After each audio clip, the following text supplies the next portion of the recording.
മുൻ സർക്കാരിന്റെ നവകേരള സദസ്സിനിടെ youth Congress KSU നേതാക്കളെ ആലപ്പുഴയിൽ മർദ്ദിച്ച കേസിൽ അന്നത്തെ മുഖ്യമന്ത്രി പിണറായി വിജയന്റെ സുരക്ഷാ ജീവനക്കാരുൾപ്പെടെ 5 പേരെ പ്രതികളാക്കി പ്രത്യേക അന്വേഷണ സംഘം കോടതിയിൽ റിപ്പോർട്ട് നൽകുമ്പോൾ കോടതി നിലപാട് നിർണായകമാകും. മുൻ മുഖ്യമന്ത്രി പിണറായി വിജയന്റെ സുരക്ഷാ സേനയിലുണ്ടായിരുന്ന എസ് സന്ദീപും അനിൽകുമാറും ആലപ്പുഴ പ്രിൻസിപ്പൽ സെഷൻസ് ജഡ്ജിക്ക് മുൻപാകെ മുൻകൂർ ജാമ്യാപേക്ഷ നൽകി. മുഖ്യമന്ത്രിക്ക് സുരക്ഷയൊരുക്കുകയെന്ന ജോലിയാണ് ചെയ്തത്. മുഖ്യമന്ത്രിക്ക് എന്തെങ്കിലും സംഭവിച്ചിരുന്നുവെങ്കിൽ ജോലി പ്രശ്നമാകുമായിരുന്നുവെന്നും അഡ്വക്കേറ്റ് ബി ശിവദാസ് മുഖേന നൽകിയ ഹർജിയിൽ പറയുന്നു. അറസ്റ്റിലായി 48 മണിക്കൂർ റിമാൻഡിലായാൽ ജോലി നഷ്ടപ്പെടുമെന്നും ഹർജിയിലുണ്ട്. ഇത് 26-ന് പരിഗണിക്കും. കോടതിയുടെ വിധി നിർണായകമാകും. ജാമ്യ ഹർജിയെ പ്രോസിക്യൂഷൻ എതിർക്കും.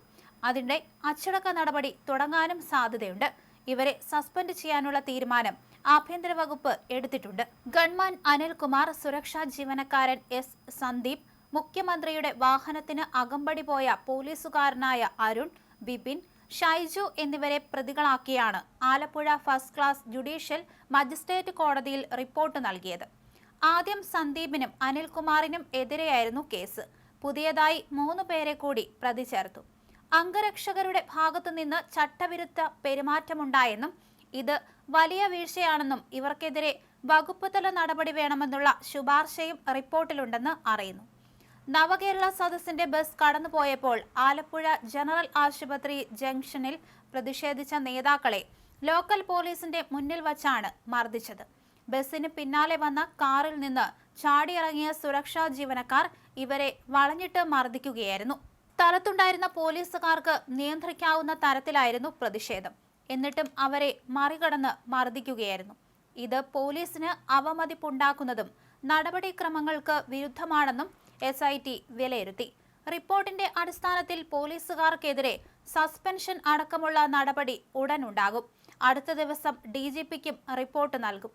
ആഭ്യന്തര വകുപ്പാകും അതിൽ നടപടിയെടുക്കുക. 2023 ഡിസംബർ 15-നായിരുന്നു സംഭവം. ആലപ്പുഴ MLA ആയി തെരഞ്ഞെടുക്കപ്പെട്ട KSU ജില്ലാ president AD Thomas, youth Congress സംസ്ഥാന ജനറൽ സെക്രട്ടറി അജയ് ജുവൽ കുര്യാക്കോസ് എന്നിവർക്കാണ് മർദ്ദനമേറ്റത്.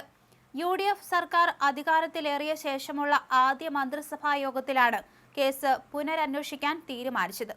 Alappuzha crime branch SP AP Shoukath അലിയുടെ നേതൃത്വത്തിൽ പ്രത്യേക അന്വേഷണ സംഘത്തെ നിയോഗിച്ചു. സംഘം സാക്ഷികളുടെയും ഇരകളുടെയും മൊഴിയെടുക്കുകയും തെളിവുകളുടെ ശാസ്ത്രീയ പരിശോധനാ ഫലങ്ങൾ പരിശോധിക്കുകയും ചെയ്തു. AD തോമസ്, അജയ് ജുവൽ കുര്യാക്കോസ് എന്നിവരുടെ മൊഴി ശനിയാഴ്ച രേഖപ്പെടുത്തി.